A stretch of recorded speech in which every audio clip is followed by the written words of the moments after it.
Welcome back to the Flagrant Foul Fridays podcast. I'm your host, Christian, and with me today, as always, is Nick. Welcome, welcome. I forgot to say, but he's my co-host. No, he's just a random guy I found on the street, actually. Yeah, I'm subbing for the other Nick.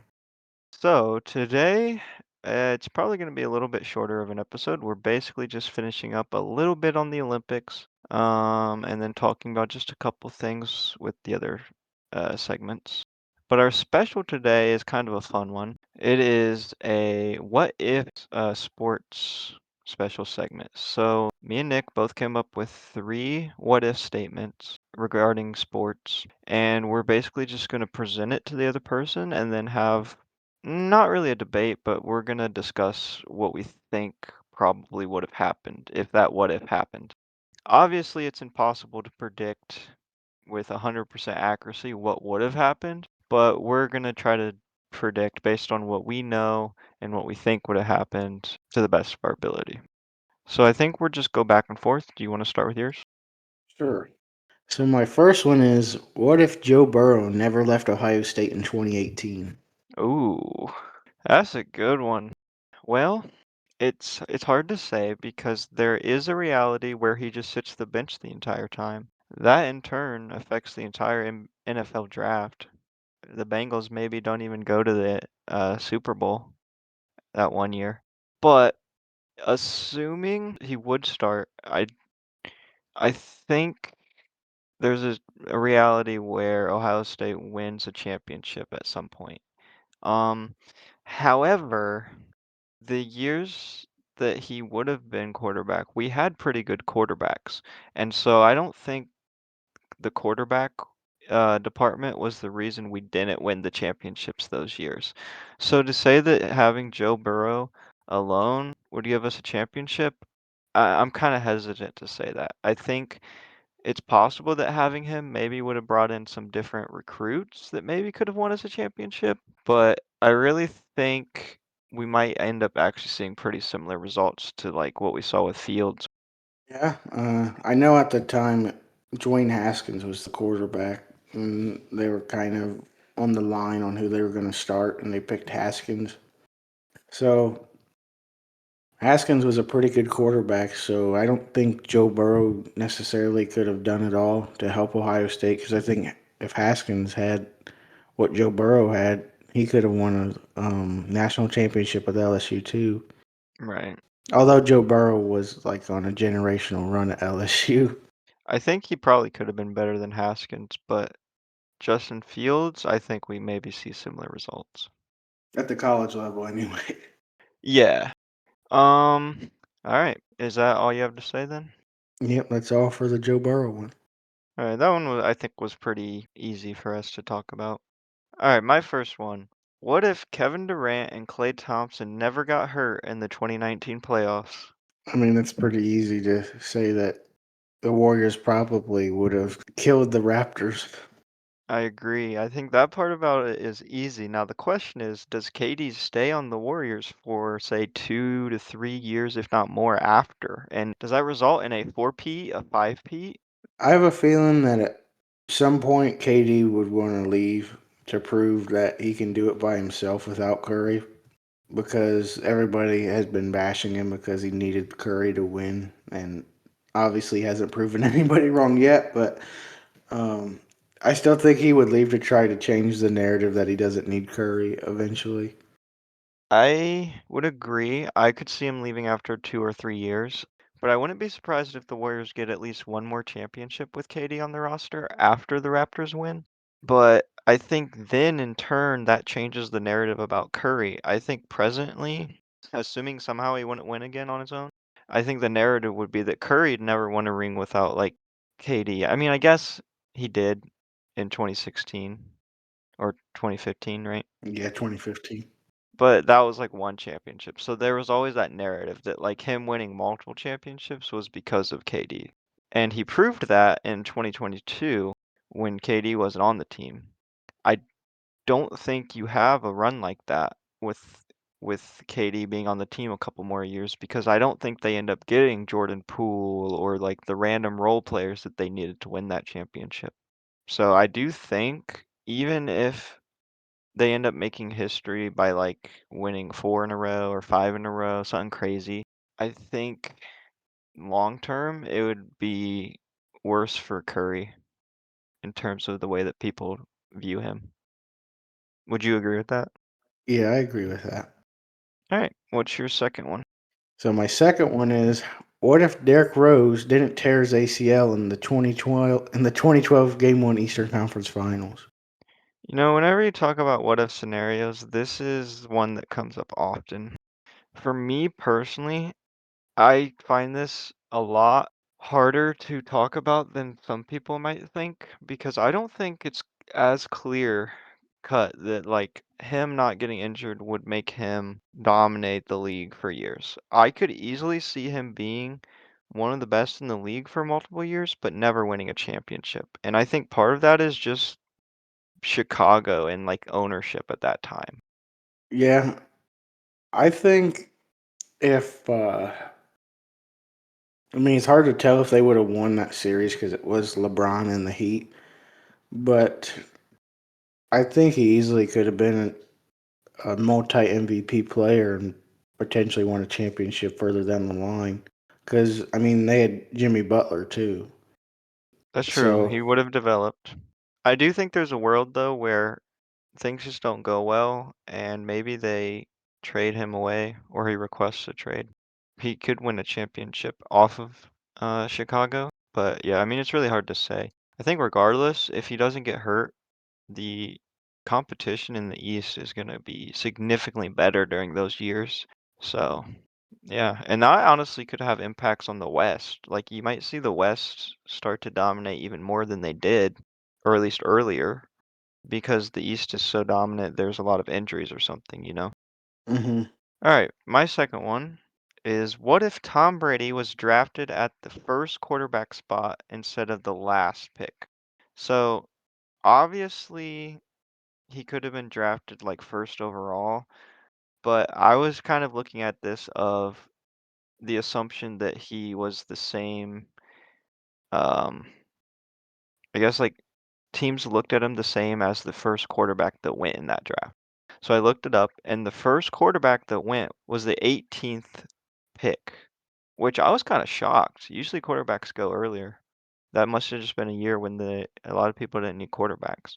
Um, so if that happened, he would have been drafted to the Jets. So a division rival. Yeah. What do you I think? don't know. The Jets weren't haven't really been a good team in a long time, so it's kind of hard to say. But Tom Brady didn't get his chance until Drew Bledsoe got injured. So That's true. I don't know, that was kind of hard because, like I said, the Jets were kind of a bad team overall. So I don't think he would have had as good of a career.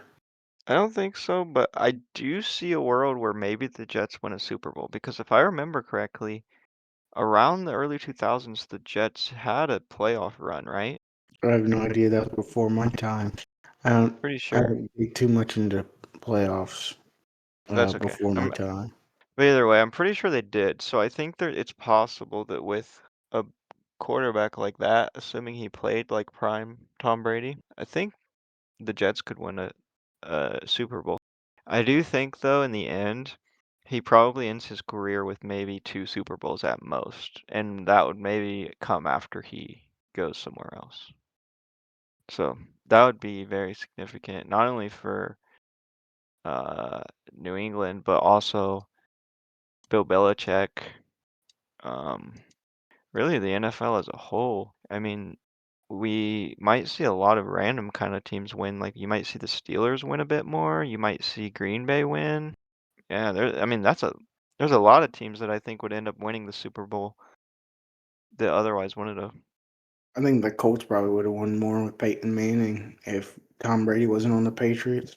Yeah, that one's hard to talk about because there's so many teams involved with that. Well, for my last one, I was gonna stick with the Todd Gurley one I told you about. Um, but then I thought about, what if Patrick Mahomes went to the Bears at the second overall pick instead of the Chiefs? Ooh, Because obviously the Bears drafted Mitch Trubisky at the second overall spot. It's hard to say because I don't know how much of his development relied on NFL coaches, and having a different coaching system could have impacted his growth. But assuming he would have played like he does now, um, I think we see the Bears maybe make the playoffs a bit more. Assuming they build the team right, I could see them winning a championship. I think in the long term, though, it's not gonna be like it's not gonna be like a dominant team for years. It's gonna be like maybe one or two big, deep playoff runs. Um, and then just kind of a good team for a while. Kind of like Green Bay after Aaron Rodgers won a championship. They were just good for a long time, but they didn't really win the Super Bowl after that, you know? Hmm. Yeah, I think they did have a couple playoff runs, or they made the playoffs a couple times within Patrick Mahomes' time in the NFL. So I think if they had him those years they were in the playoffs, they probably could have made it to the Super Bowl. But you still have Tom Brady over in the AFC. So once the Bears make it to the Super Bowl, they probably have to play Brady. So, and we already know that he's 0-1 in the Super Bowl against Brady. Yeah, that's true.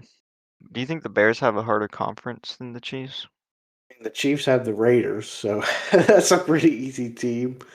The Bears, they have the Lions, Packers, and Vikings, so that's a pretty tough conference or division. I mean, Yeah, the I Chiefs, they definitely have could have impacts. the Chiefs have the Chargers, the Raiders, and what's the other team? The Broncos.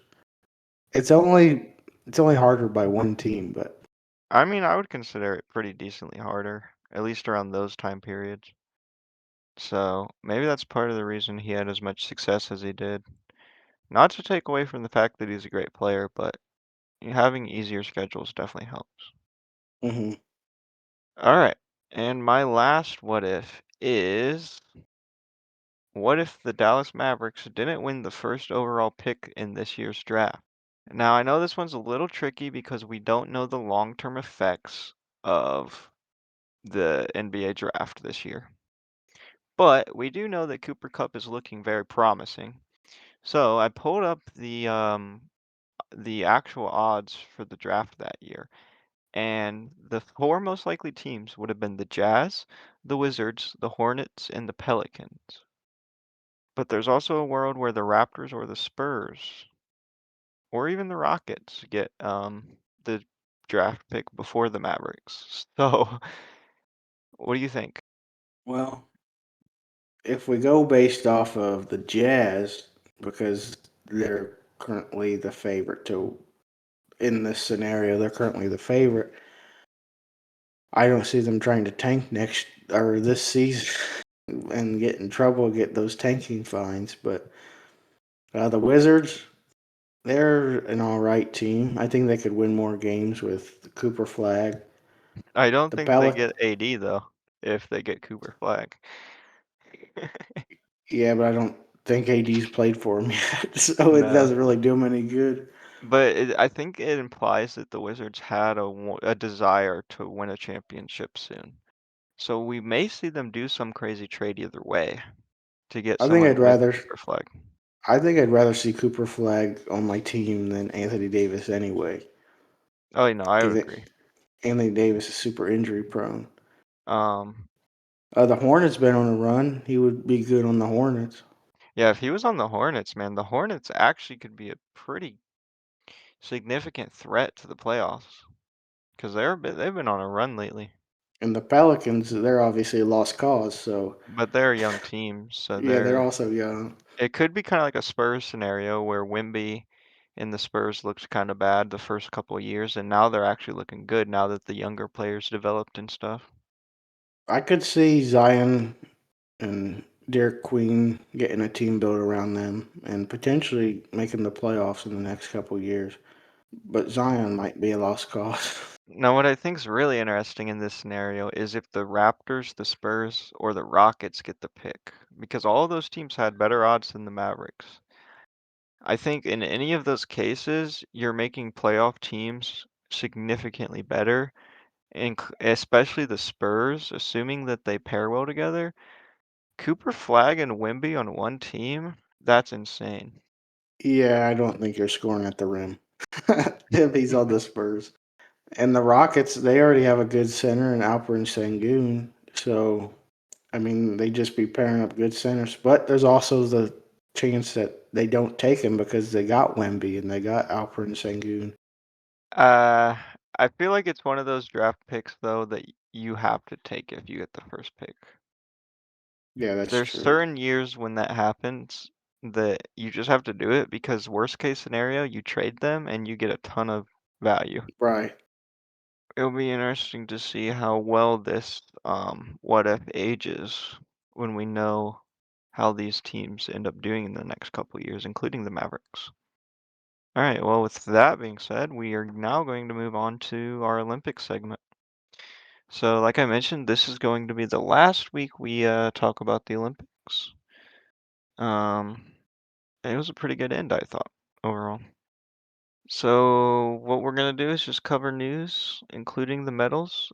We didn't really order the medals separate this time, so there's gonna be like random news mixed in, but that's okay. So yeah, let's get right to it.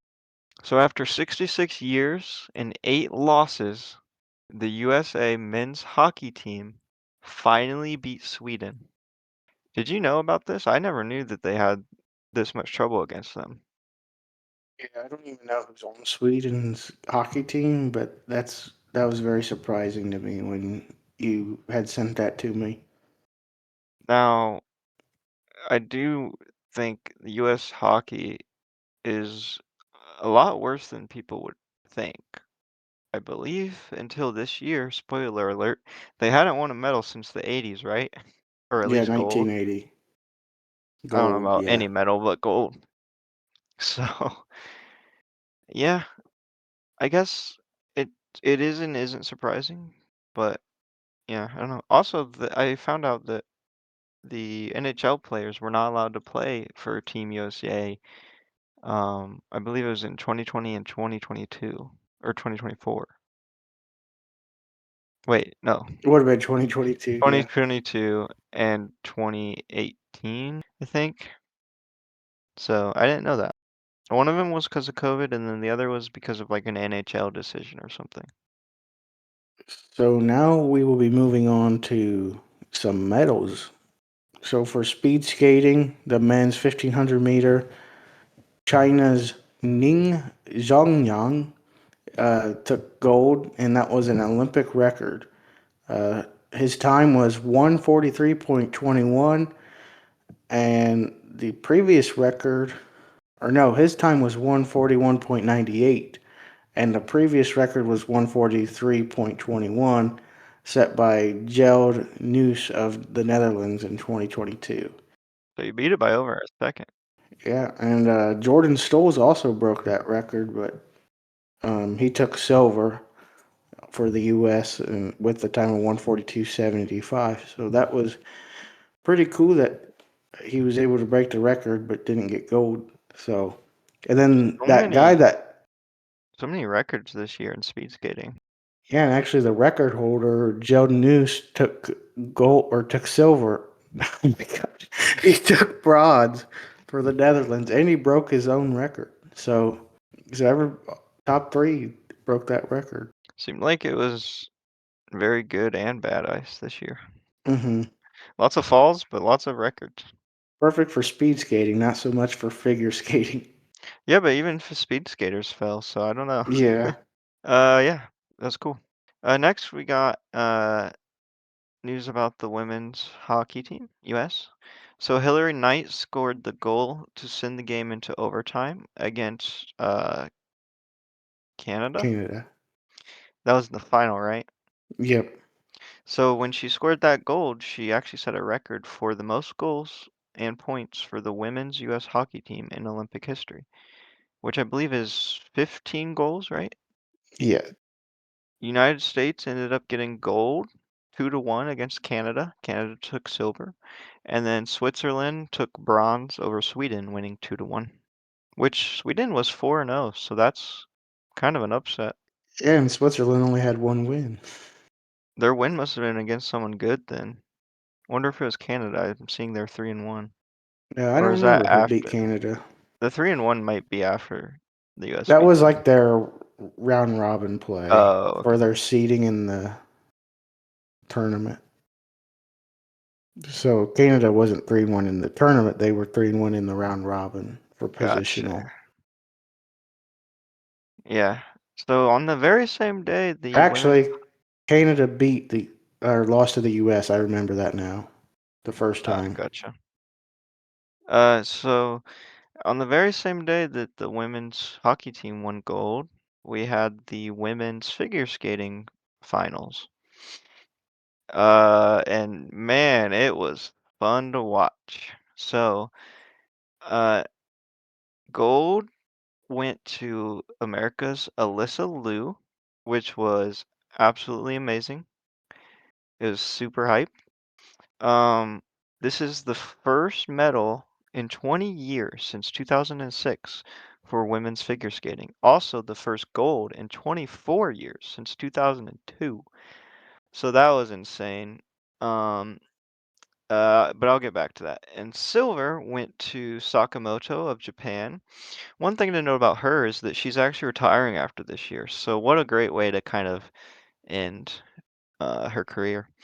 And then bronze went to Nakai of Japan. One thing to note about her is she's only 17. So it's kind of fitting that one Japanese figure skater is retiring and the other is kind of just getting started. Kind of a passing of the torch, if you will. Um, so that was cool. She probably has a very bright future ahead, hopefully. Fourth went to Japan. Fifth, I wanted to point this out, went to US's Amber Glenn. If you remember, she really struggled in the short program. I believe she was in 13th place, but she jumped all the way up to fifth. And I did some math, and if she actually would have done good in her short program, she had a chance, like a pretty decent chance to actually get at least bronze, if not gold. So, you know what? Props to her for having resilience, and even if it didn't end up winning her a medal, she left the competition feeling very happy with herself. So that's good to see. And then Isabel Levito for the US finished 12th. I believe there was one thing she could have done to increase her points, but she chose to kind of skate the safe route. And some interviews afterwards made it sound like she was pretty happy with it overall. So I definitely think there's still a lot of potential in her as well. Anyways, to go back to Alyssa Liu, um, she's really, I just wanted to point this out. She's really redefining figure skating because for a long time it was very cutthroat.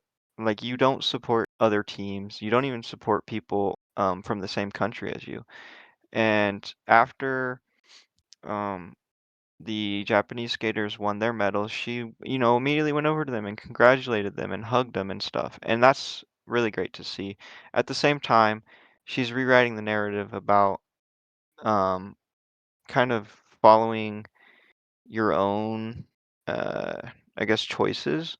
Since she did retire and then came back under conditions that, she got to pick her coach, she got to have more freedom about her routines and stuff. And she really has this attitude of just not caring about winning gold. And so I think that's part of the reason she ends up winning because she just gets to be herself and skate the best she can be with a lot less pressure than other skaters. Um, a lot of people are going to say it's a bit of a fluke because Russia is banned. Now, there was, I think, one Russian skater who actually won gold, I believe, at one point, or at least did really well at some point. But I heard she's kind of injured. But either way, I think you got to put that stuff aside and just be happy for the US really, because this is a long time coming and it's really shaping the future of figure skating. So that's great to see. One thing I wanted to point out about the past topic, the women's hockey. So the U.S. women scored 33 goals and only allowed 22 goals. No. Did I say 22? Yes. So the women's hockey team scored 33 goals and only allowed 2 goals.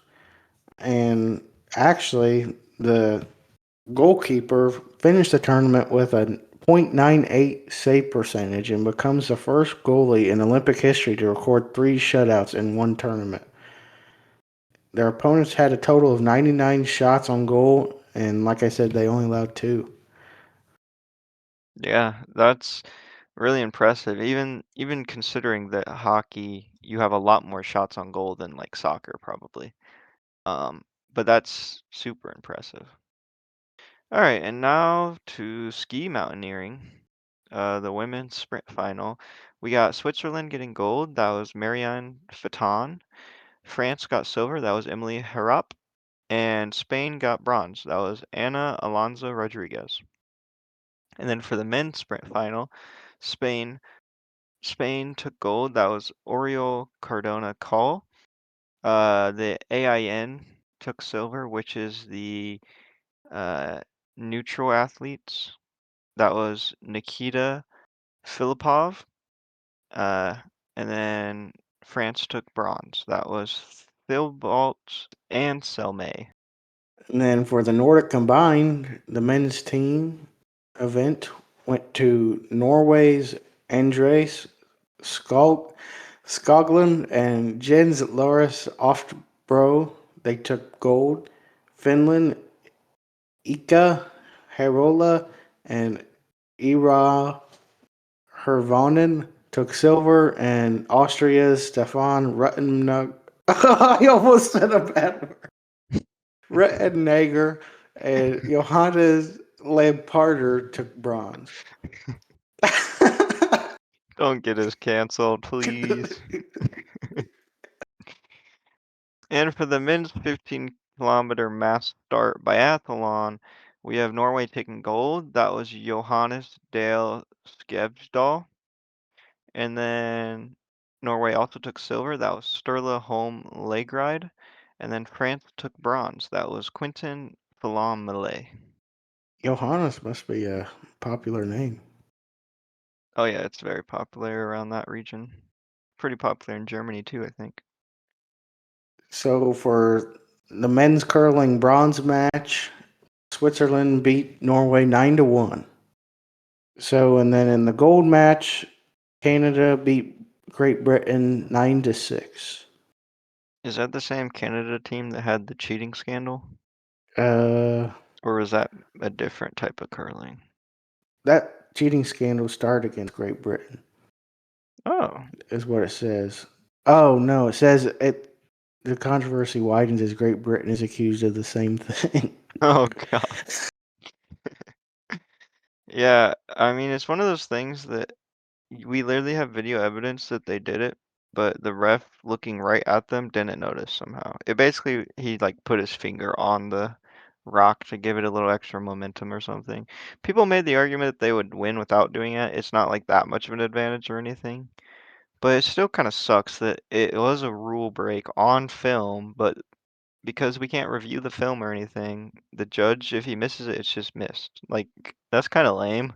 I mean, even baseball now is starting to implement um, pitch calling reviews, right? Hmm. So maybe the future of curling needs that. I don't know. Anyways, moving on to women's 1500-meter speed skating final. We have the Netherlands taking gold. That was Antoinette Rijma de Jong. And Norway took silver. That was Ragni Wiklund. And then Canada took bronze. That was Valerie Moutes. And then for freestyle skiing, the women's ski cross, Germany, Daniela Mayer took gold. Switzerland's Fanny Smith took silver, and Sweden's Sandra Naslund took bronze. For the freestyle skiing men's aerials, China took gold with Wang Zindi. Switzerland took silver with No Roth, and China took bronze with Li Tianma.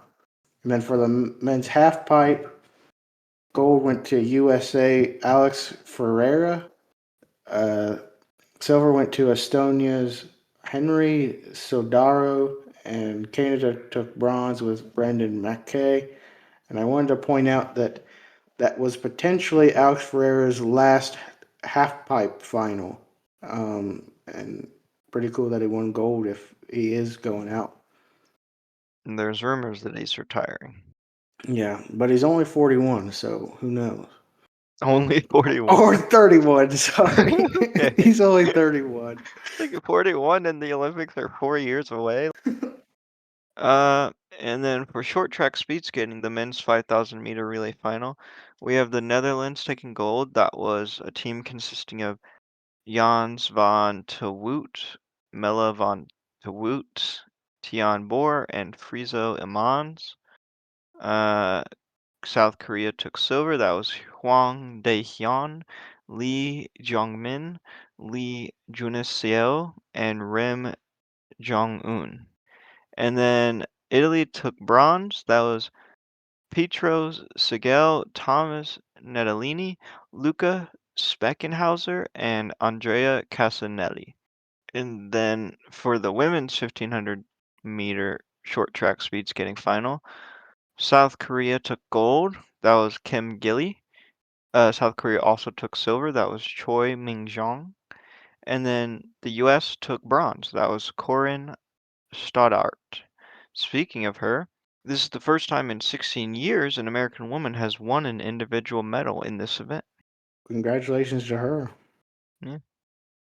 So, around this time, Norway actually broke their previous record in 2022 for the amount of golds in a single Winter Olympics. They had 16 golds in 2022 and received their 17th gold of the 2026 Olympics on Friday. Did they go on to win any more? Uh, I think they finished with 18. And a large part of that was your favorite skier, right? Yeah. Claybo. What a insane guy. So Norway finished with, uh, it ain't telling me. You know, I was thinking though, it makes sense that Michael Phelps holds that record because swimming is one of the few summer sports that has multiple categories. So you can win multiple golds. Um, and then in the Winter Olympics, there's tons of skiing events. And really, the Winter Olympics in general, I think, is better at having multiple types of the same sport, probably because they have less sports in general. Hmm. So Johannes has 6 golds, and Norway did finish with 18 golds. Dang. Yeah, and I haven't seen very much coverage of Claybo. Kind of sad. Probably because he's not American and NBC only covers America, it feels like. Yeah. It's like, yeah, we have the exclusive rights to the Olympics, but we only care about the US. Yeah, speaking of broken records, Team USA broke its all-time record for gold medals won at one Olympic Winter Games. That record is now 11, I believe. 12. 12, yeah, the record was 11. So that's great. I mean, we're going to talk about this when we get to the results, but very, very good Winter Olympics for the US this year. So in the women's 12.5-kilometer mass start biathlon, France took gold with Oceana Michelin, and then for silver, France also took a medal for Julia Simon, and Czechia took bronze with Teresa Vobornikova. And then now on to the men's ice hockey finals. Uh, Slovakia played Finland in the bronze medal match, and Finland won 6-1. Pretty dominant. And then in the gold medal match, United States played Canada. The US scored first, and then Canada tied it. The game went into overtime after some clutch saves and stuff. Um, and then the US had a walk-off goal, I guess, golden goal. I don't know exactly how overtime rules work in hockey. I assume after a while it just goes to golden goal, unless it's So immediate. for hockey, it goes from it's like a 3-on-3, which I believe it ended in a 3-on-3. But hockey, it's 3-on-3, and then after that, it's a shootout. So one guy goes towards the Yeah, yeah, goal, gotcha. tries to finesse the goalie. So the United States took gold and Canada took silver, winning 2-1, and that was a historic moment. That was our first gold medal in hockey for the men since 1988, which is the famous what was that game called? Miracle on Ice. Yep, Miracle on Ice. So that's pretty cool. Congrats to them. Well deserved. Congratulations to Jack Hughes too on the overtime goal after being cut from the movie. That statement requires a lot of context, but I'm not even going to explain it. So the women's two-man bobsled, or two-woman bobsled, if you will. So Germany took gold with Laura Nolt and Deborah Levy, or Levi, however that's pronounced. We didn't look up these names, Even though I found out I have an app that tells you how to pronounce every name. but it's okay. We pronounce it right every time. We don't need the Yeah, I didn't need it. translator. And then Germany also took silver with Lisa Buckwitz and Nelly, or Neil? Neely, Neil shooting. I don't know. Neela? I And have no clue. and then the U.S. took bronze with Kaylee Armbruster Humphreys and Jasmine Jones. Yeah. Germany is really dominant in bobsled, I'm noticing, for men and women. For women's curling, the bronze medal game was between Canada and US. Canada ended up winning 10-7, winning bronze. And then for the gold medal match, it was played between Sweden and Switzerland. So Sweden ended up getting gold, winning 6-5, and then Switzerland got silver. And then for freestyle skating, the mixed aerials team freestyle skiing, U.S. took gold with Kayla Kunn, Connor Curran, and Christopher Lillis. Switzerland took silver with Lena Kozamara, No Roth, and Herman Werner. And China took bronze. I don't know why bronze always throws me off, make me want to say gold. Zhu Mengtao, Colorblind. Wang Zindi, probably borderline, and Li Tianmen.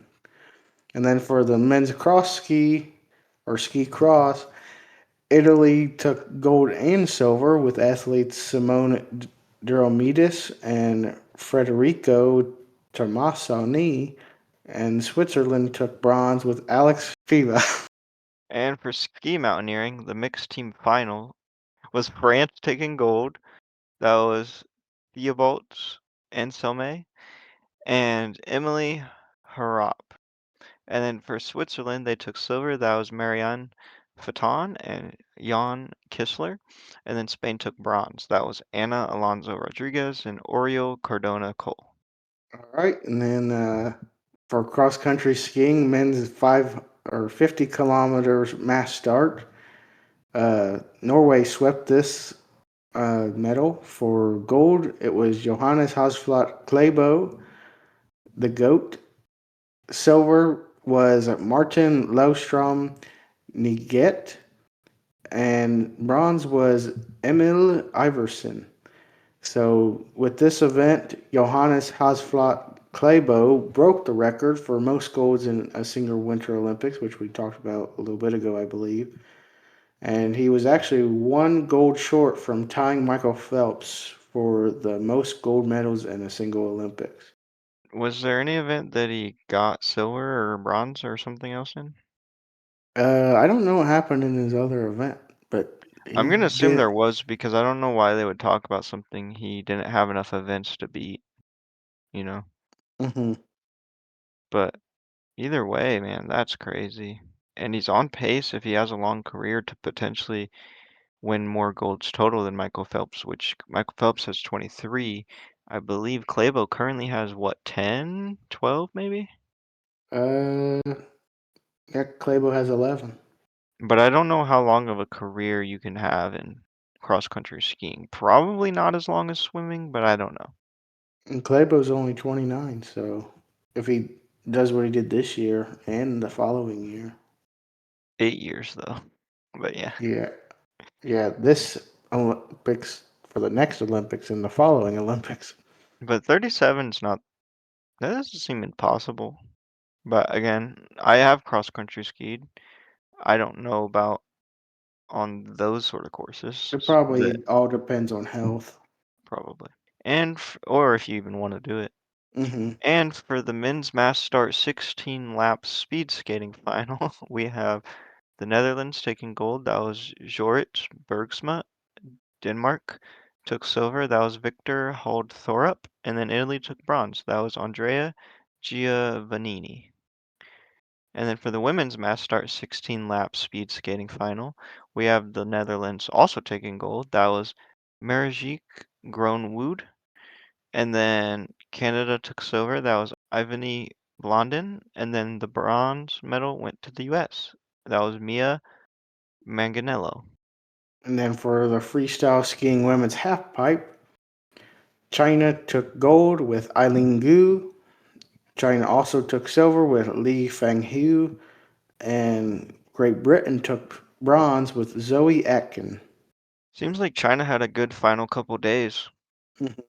And then for the cross country skiing women's 50-kilometer mass start final, we have Sweden taking gold. That was Ebba Andersson. Norway took silver. That was Heidi Wang. And then Switzerland took bronze. That was Nadja Kalin. And then for the men's bobsled four-man, Take Germany a took wild gold. guess who won. Germany took gold, not Jamaica. Well, I heard Jamaica had a bobsled team this year, Yeah, I heard that Snoop Dogg was very excited for that. and I don't think they qualified or got close to Yeah, I have no idea what podium. I don't happened. know. I'm just gonna assume they didn't do very good. But Germany took gold with Johannes Lochner, Jorn Wenzel, Thorsten Margus, and George Flischhauer. Uh, Germany also took silver with Francesco Friedrich, Alexander Schuler, Felix Staub, and Matthias Sommer.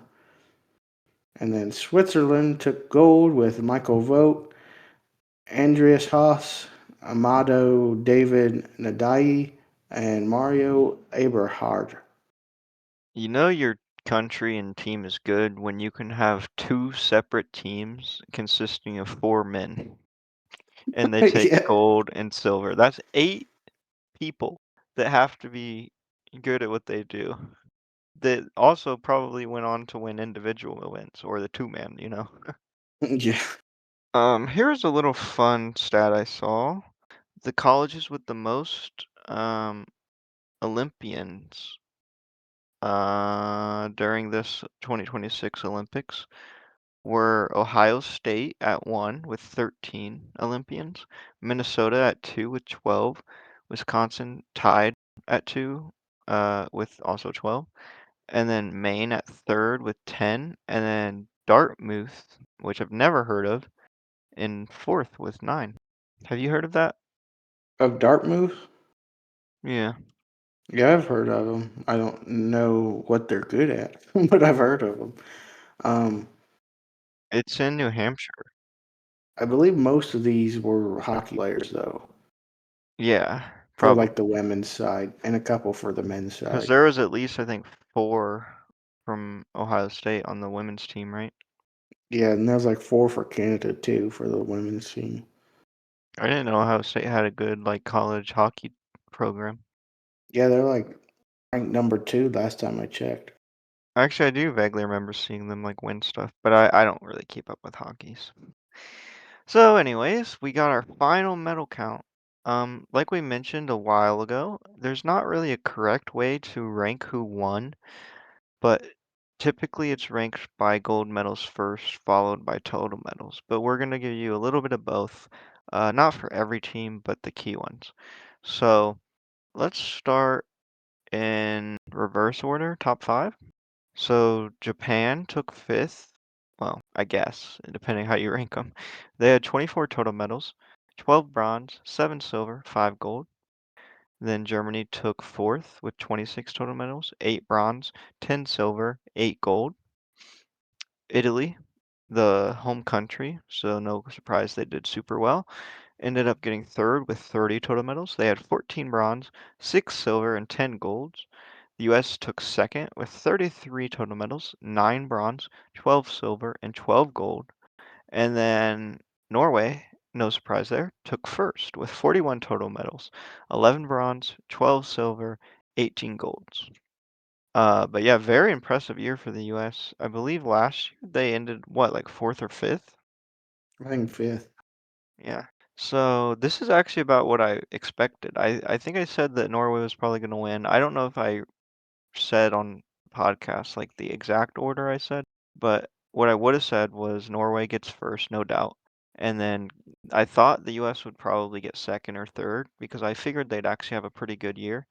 And then Italy, Germany, Japan, I figured were all pretty interchangeable. I guess I should have expected a bit more out of Italy now that I realized how much of that home country advantage it seemed to have, you know. But yeah, so after fifth place, I'm just gonna say the rest. There was France, Switzerland, Canada, Netherlands, Sweden, Austria, China, South Korea, Australia, Finland, Great Britain, Czechia, Slovenia, Poland, Spain, New Zealand, Latvia, Bulgaria, Kazakhstan, Brazil, Georgia, Estonia, Denmark, and Belgium. Shout out Brazil! First South American country to ever win a medal, and it was gold. And then next year, the Olympics, or not next year, in 2030, the Olympics will be in the French Alps. So maybe they'll finish top three then. Maybe. One thing that does concern me is they only had 23 total medals. So, I don't know. I feel like with being in your home country, you have more people interested in being in the Olympic events because maybe not want to travel. It's possible. It also kind of just depends how the youth and stuff is going. You might have a couple Olympics in a row with really bad youth programs, and then the next one, it's like, oh, all of a sudden you have all these crazy good youth players, you know, that are gonna be consistent for the next 12 years or whatever. But yeah, we will see. You know, Nick, I think we should go to that Olympics. To the French Alps? Yeah, why not? Well, I may have to talk to my secretary about that. We'll get If back you to that guys, in 4 years. if you guys want to see us do a live recording at the French Alp Olympics in 4 years, even if this podcast isn't a thing anymore, send us money. Send us money and we'll go. And we will go. I did want to propose an idea to you for next year during the draft combine, maybe going and making a live, not maybe a live video, but like a recording of us at the combine, maybe potentially interviewing some of the guys. Because the combine's this week, so obviously we Are can't we do it able to interview this them? year. I mean, we could probably figure something out. I'm sure, You and want- I'm pretty sure it's a free event too. So, and it's in Indianapolis every year. You know, I've been meaning to go to Indianapolis because there's a jazz club I want to go to. So there you go. That gives you a reason to go. That's a side note, but we could go there after. Yeah, we'll go to the jazz club after interviewing NFL Combine players. Sure, yeah. I'm sure they'll just let us interview them. Yep, I'm sure there's a way we could do something. It'd be cool to maybe. do anyway. Maybe spark some viewership if we got like a top prospect on the podcast. It would really suck if we did and then no one watched the video. Yeah, and it just flopped. But I'm sure he'd share it because that's, Well, people are busy. well, yeah, he's probably busy. Who is he? Who is he? I don't know. Maybe it's Jeremiah Smith. Who knows? That'd be cool. Or Julian Sayin. Just saying. Hopefully, neither of those guys, though. All right, let's finish up the Olympics. We only have a couple more things to announce. So, Lindsey Vonn said that she nearly lost her left leg following her crash. I saw some of the pictures and x-rays, and I would have to agree. There's no wonder she had to have, I think, 4 surgeries and more to come. I think the biggest issue now is going to be long-term mobility and then risk of infection, like Alex Smith. So she also made a statement that the trauma from the crash led to compartment syndrome in her leg, Hey, I which predicted that, which didn't I? involved. I don't remember. What? That was like two Well, weeks ago. when we announced it, I won't say I predicted it because it was based on a video I watched, but I looked up what it was, and then I said on the podcast there is a risk for compartment syndrome. I just didn't explain what it was. I don't know why So I'm excited though. It's you're bad. It's excited that really she's bad in a that she bad. got that. Anyways, go ahead, Anyways, explain it. compartment syndrome involves excessive pressure building up inside a muscle from bleeding or swelling. So, high pressure restricts blood flow and can lead to permanent injury if not treated quickly, which would have led to amputation if she didn't get it treated quick enough. Yeah. But luckily, they had a good staff of doctors in Italy to help her. Well, Italy has the best leg doctors in the world. You're not gonna question that. Uh, um, so, if I never need leg surgery, I guess I'm going to Italy. I pulled that out of thin air, mind you. Oh, well, I guess I'll still go to Italy. I'm sure they're probably top 50. Top 50. Probably Yeah, probably top 20, I probably would say. behind Kazakhstan and Bulgaria. So the Milan Cortina Olympics averaged 23.5 million viewers in the United States, making them the most watched Winter Olympic Games since 2014, with a 96% larger audience than the Beijing Games 4 years ago. Now, I wanted to point out that the Super Bowl and the NBA All Star game, which we'll talk about a little bit later, was also hosted on NBC and they had record numbers. So, could this be a result of being on NBC? Was the Beijing games not on NBC? It was on NBC. Either way though, this follows the trend that sports are on the rise lately, right? I wonder if it has something to do with it being on actual television instead of Well, it's streaming also on like services. Peacock though. Like there was a couple options. Yeah. But um I think that's part of it. I do think social media was pretty well advertised this year. For example, I believe I saw something that said Alyssa Liu went from like 150,000 followers to like 2 million or something. Like she really blew up. So, I don't know. Anyway, so 8 out of the 12 golds for the U.S. were won by the women, and 63.6% of all U.S. medals were also won by the women. So the women really dominated for the U.S. team this year. All right. Now we're going to move on to our fairly new, as of last week, segment, Ball in Order. Bum, bum, bum, bum, bum. Fortunately, this week there wasn't a lot of crime. LaMelo Ball, you probably saw because it was everywhere, crashed into someone while driving his custom Hummer. One person reportedly suffered non-life-threatening injuries. He then left the scene, I believe after talking to police and stuff, in a Lamborghini. Bro's playing real-life GTA.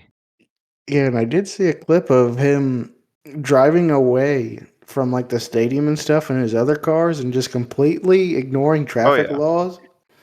I've seen clips from years ago when he just Yeah. flies through red lights and stuff. People are like, well, if you've driven down there, you know why he does it, because there's so many lights and they're always red. But I'm like, that's still breaking the law. I'm surprised he didn't crash sooner. Yeah, no kidding. In the video, it made it look like he was literally on a straightaway. I saw a lot of people thinking it was. Yeah, I was like, how the heck did he hit him? Because he was literally driving straight. It looked like the person was in like the turn lane or something. So I wonder It if didn't he even look swerved like he up. was in the, I think he was in like the right turn lane, Yeah, I not think even the left. maybe he tried to swerve somebody and didn't get back over. Am I swerving that corner? Whoa. I don't think he swerved. I think he literally just his tires are white and stuff. Speaking of which, the tire fell off. So yeah, and that's it for Ball and Order. So moving into college football, we obviously don't have much news because it's ended, but there was a statement that came out that the NCAA is threatening to vacate wins, erase stats, and fine schools if it wins its ongoing eligibility lawsuits. Um, so I don't know of any cases that Indiana tried to get more eligibility for players, but could it I affect? thought that it might be one specific player in Indiana. I don't even know if he played or if he's a starter. But either way, it's kind of crazy to think that some teams could be affected if I don't see the NCAA being super strict on this. Like if one bench player was violated, I don't see that affecting Indiana or something. But if it's like a couple players and they're starters, it's crazy to think that they're looking into potentially um, you know, vacating wins and stats and stuff. Yeah, NCAA feels like they've been really cracking down on lawsuits and stuff lately. yeah, I think they're trying to get out of that phase where there's people playing 9 years, 5 years, whatever, playing But at too the many same years. time, they're creating rules that let that happen in Yeah, the first place. yeah, I don't know. I would definitely hate to see Indiana or like a school that did really good last year get all their wins vacated because one player wanted to play another year. Well, speaking of eligibility, we did get a couple players that announced they were awarded an extra year at least of eligibility, right? Yep. So San Jose State transfer quarterback Walker Agate has been informed by the NCAA that he's eligible for next year. He transferred to Duke after Darian Mensah left to join Miami and will be eligible for the Blue Devils next year. And Tennessee quarterback Joey Aguilar's injunction for another year of eligibility has been declined by a local judge. He'll turn pro and attend the NFL Combine. Tennessee will have a new starting quarterback for the fifth straight year. That's kind of rough because they've had some up and down seasons despite that. Hmm. So I guess we'll see if they actually can get the quarterback they need to make a playoff run next year. I feel Because like they, sometimes you have to stick with a quarterback though to make a playoff run. Like it's hmm, pretty tricky to make a playoff run with the first year quarterback. They give them at least 2 years.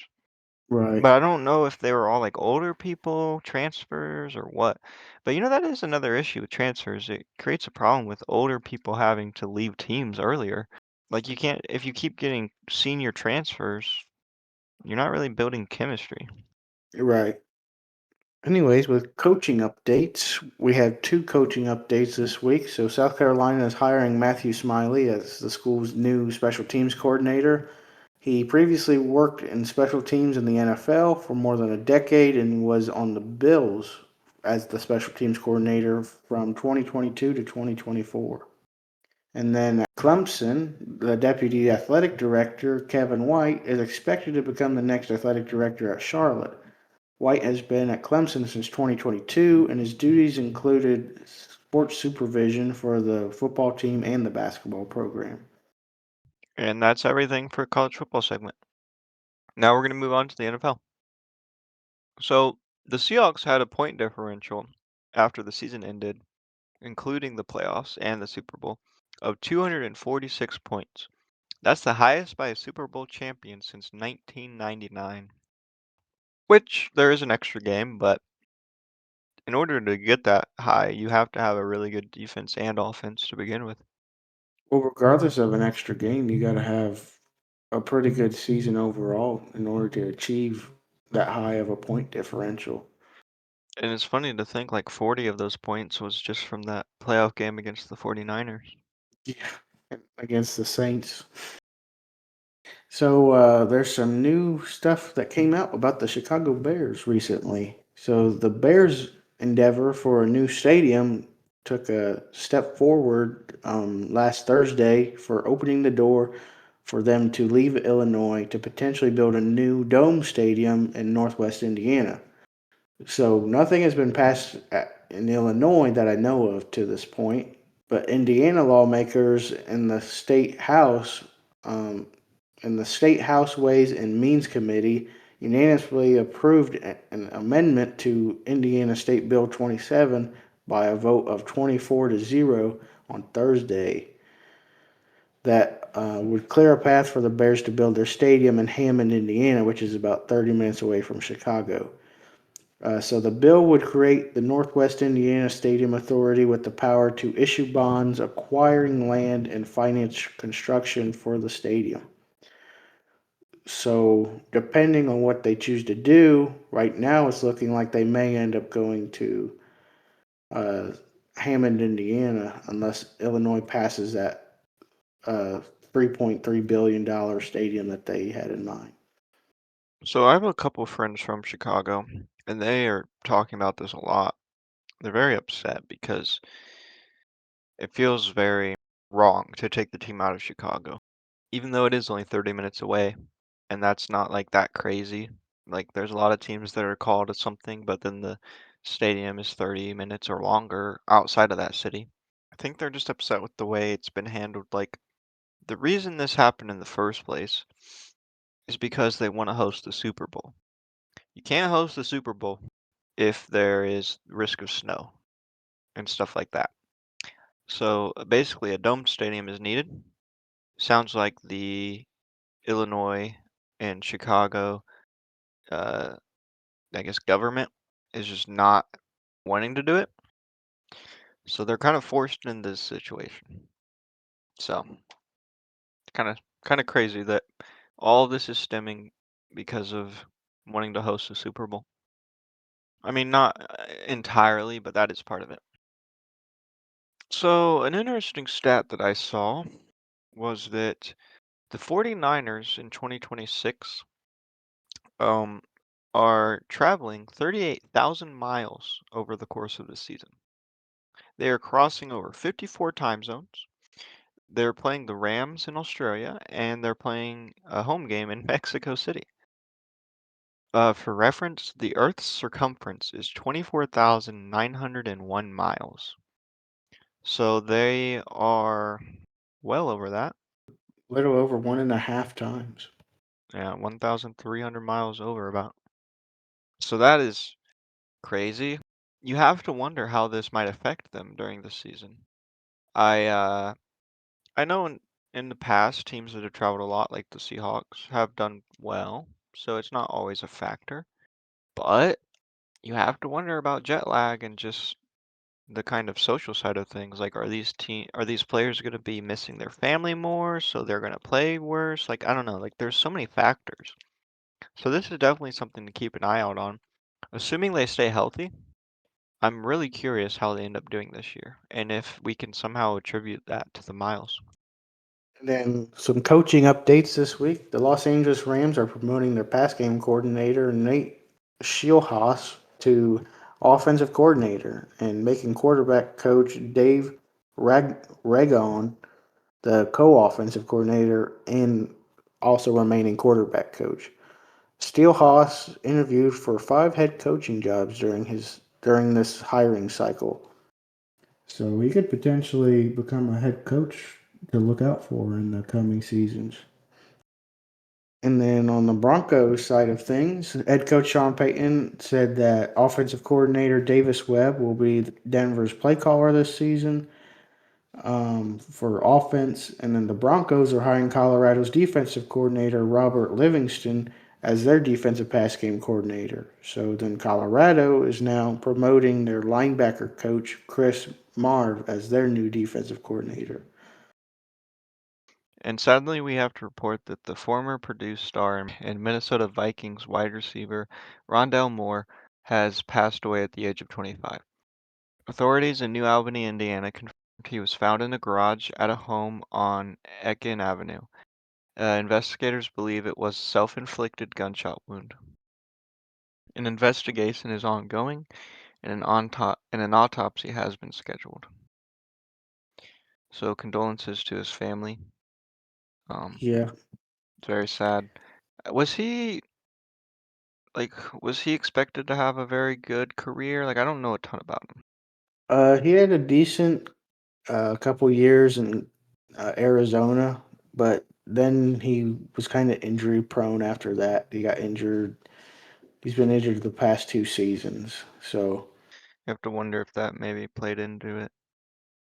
But yeah, I think I'd like to take this time, although you've probably heard it, maybe even from other people talking about this story, to just say like, if you need help, like mental health issues, you really should reach out to somebody because this is sadly something that happens more often than it should.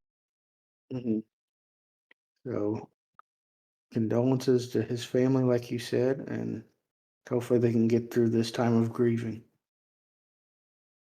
A sneaker company is suing Kansas City Chiefs star quarterback and tight end. You may know him, Patrick Mahomes and Travis Kelsey, along with their restaurant partners for allegedly trademark infringement. So the restaurant's name is 1587 Prime, combining their numbers together, and the sneaker company is 1587 Sneakers, which they're saying in a lawsuit that the restaurant name infringes its usage of the identical number combination.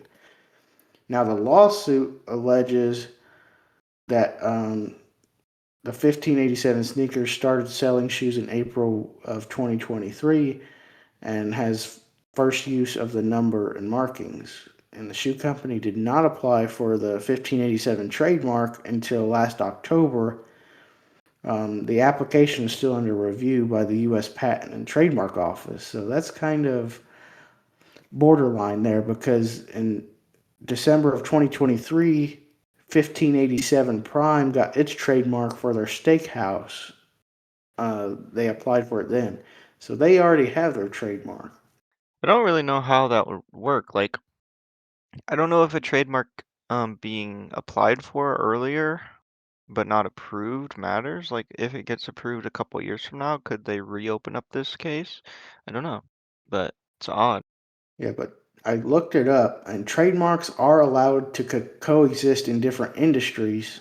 But the question at hand is whether it is confusing if the sneaker company and restaurant are affiliated with one another. The sneaker company is asking for the restaurant group to no longer use the name, saying it causes confusion, and the company also wants the restaurant to stop selling goods with the name on it and seeks to be awarded unspecified damages. I would say there's a pretty good case for it causing confusion.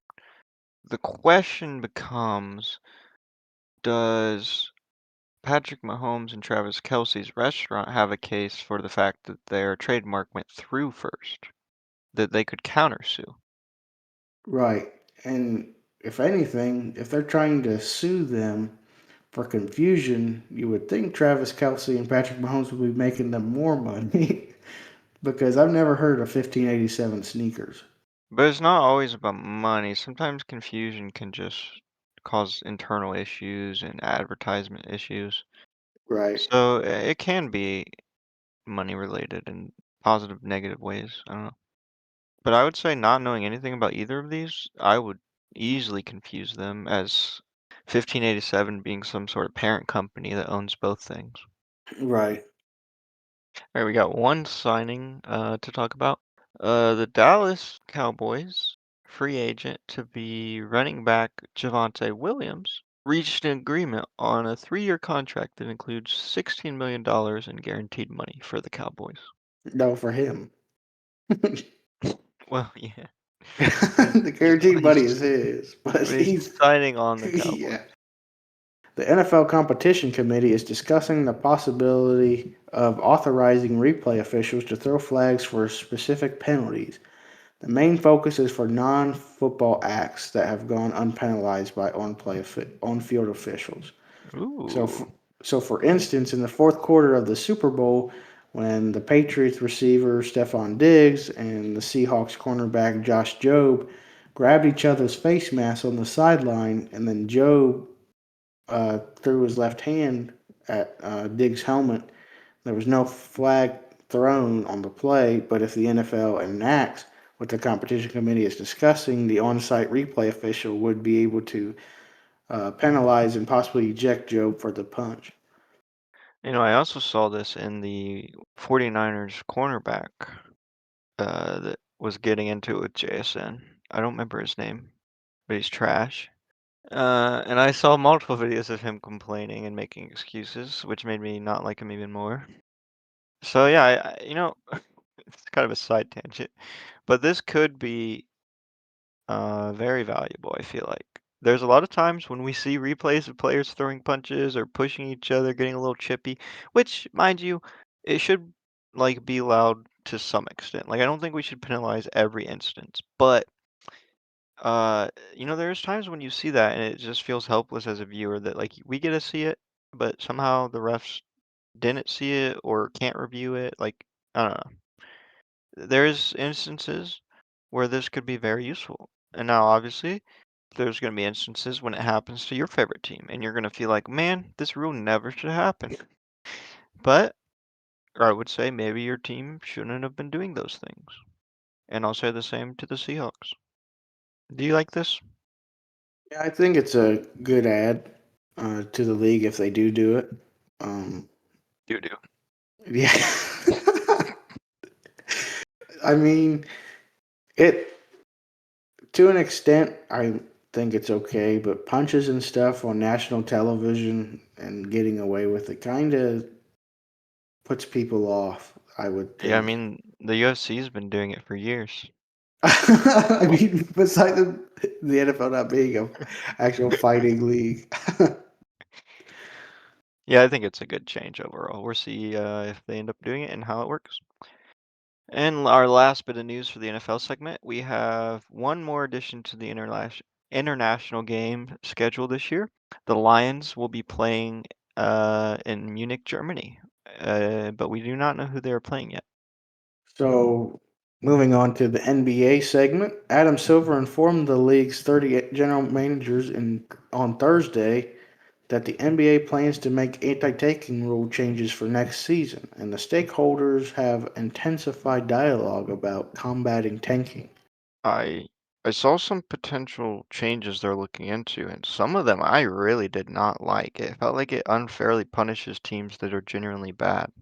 To an extent, yeah. I don't believe, I believe the Pacers probably are not tanking as much as maybe the Jazz because their best player's out, but they did trade away um, Benedict Mathurin, which would have been a good player for their team.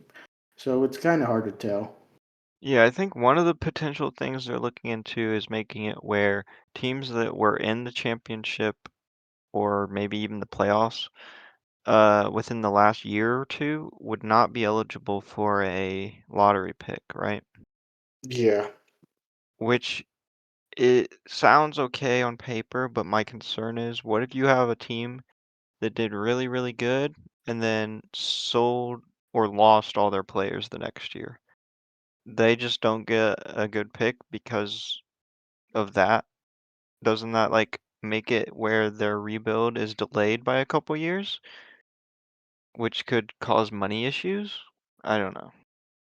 So some of the stuff that he was talking about, these are some concepts they came up with. So first round picks can be protected only for the top four or top 14 plus, which didn't really make sense to me reading it. So we may have an update on that if that becomes a concept or that concept becomes a Yeah, I thing. still don't really know how protected picks work, so I don't really know what to feel about that one. So, and then the lottery odds freeze at the trade deadline or a later date. I kind of like that. Um, no longer, I don't see oh, how that stops tanking though, because you could just tank until the trade deadline. right. So the teams will no longer be allowed to Also, pick top four. sorry, if you freeze the trade deadline or freeze the lottery odds at the trade deadline, wouldn't that incentivize teams to potentially take out their starters for the rest of the year Yeah, I guess so. if they're not a playoff team, especially? hmm That just sounds so bad for the fans. Carry on. And, and then teams are no longer allowed to pick top four in consecutive years and or after consecutive bottom three finishes. I don't like that either because I feel like it unfairly punishes actually bad teams that potentially draft a bust or someone that gets injured. Right. And then teams can't pick top four the year after making the conference finals, which is what Christian mentioned earlier. And then the lottery odds allocate based on 2 year records. So, like the 2025 and the 2024 season. Um, That one I don't absolutely hate, but I do wonder about, like I said, the like time of the rebuild if it delays that for teams. Mhm. And another concept is the lottery extended to include all play-in teams. And then the final one is to flatten odds for all lottery teams. I think flattening the odds could be decent, but I think out of all these, the best is the lottery extended to the play-in teams, because that incentivizes you making the playoffs. Um, maybe there's a play-in team that has a injury going into the tournament that they just tank the tournament. But yeah, I think that's probably the best solution out of these. I don't know if there's a better solution that they just didn't come up with. I don't know. It is a tough thing to fix. I will say that. It might be nice to do something like soccer does with having no sort of draft. You just buy the players, but you have maybe a little bit more strict salary caps than soccer does. I think that could be a decent solution. That would require a lot of changes, though, to the college formula and stuff. Mhm. Anyways, moving on. The jersey worn by Cooper Flagg in the first half of his NBA debut was sold privately by Sotheby's for $1 million, a record for a Flagg collectible and a record for a jersey sold through NBA auctions. The previous record for a jersey sold through NBA auctions was the one Victor Wembanyama wore in the second half of his NBA debut, which sold for $762,000 in November of 2023. Sotheby's NBA rookie debut auctions run from March 17th to 23rd and will feature debut jerseys from VJ Edgecombe, Con Canoopel, Dylan Harper, Derek Queen, and more. So if you want some of those jerseys, head on down. Head on down. Whatever. Is it online? I don't know. I believe so. Maybe. I don't know. Are you gonna bid? No, because I personally don't have $700,000. Well, not every jersey is gonna be 700,000. Yeah, but I don't have the money for even $50,000. Fair.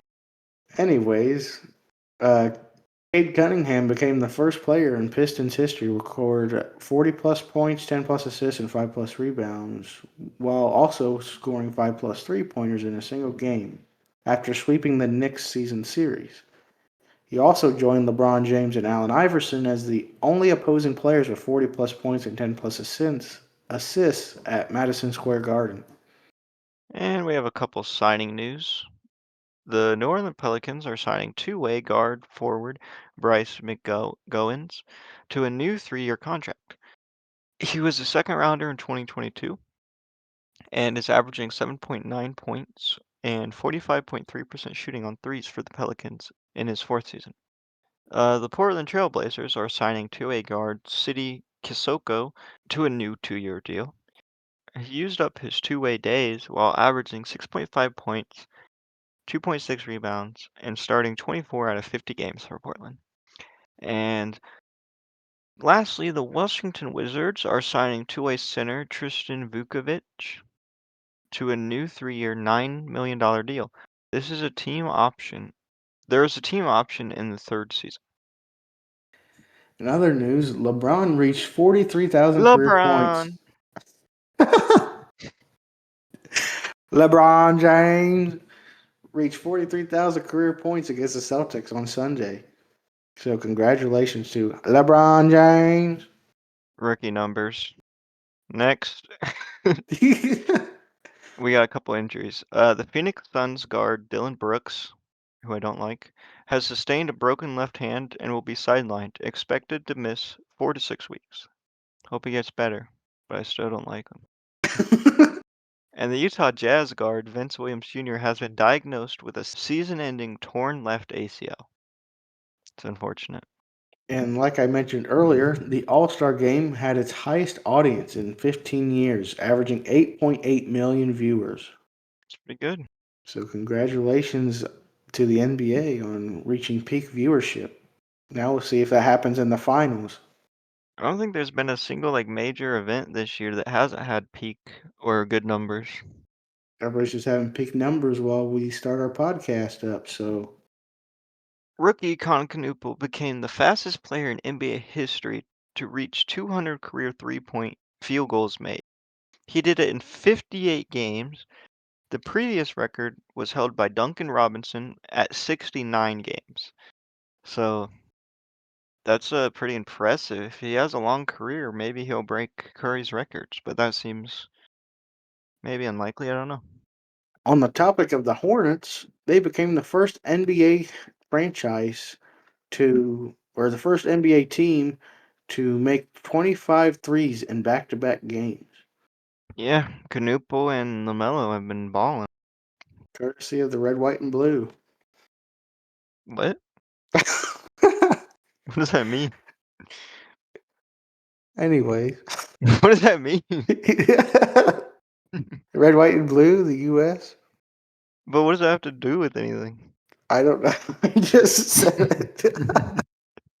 Okay. And in other news, Nick's lost his mind. All right, we're going to move on to our last segment for today, the miscellaneous segment. So the Florida Senate passed an act called the Teddy Bridgewater Act. This bill would allow middle and high school coaches to use up to $15,000 of their own funds to support student athletes with food, transportation, and recovery services. That's cool. I I guess there might have believe been like limits in the past. I don't think they could do any of that in the past. Kind of like you've probably never seen the movie, but it's called Safety. This kid was it was based off a true story, but this kid was getting help from his coach to help raise his brother because his mom was a drug addict, and they got in trouble for it, and we're going through like court and stuff. And Yeah, I mean, I see why that could be an issue because, like shady stuff could happen if you are giving kids food and whatnot. But that's cool. I think it's interesting that it's up to 15K. That'd have to be like a ex NFL coach or something.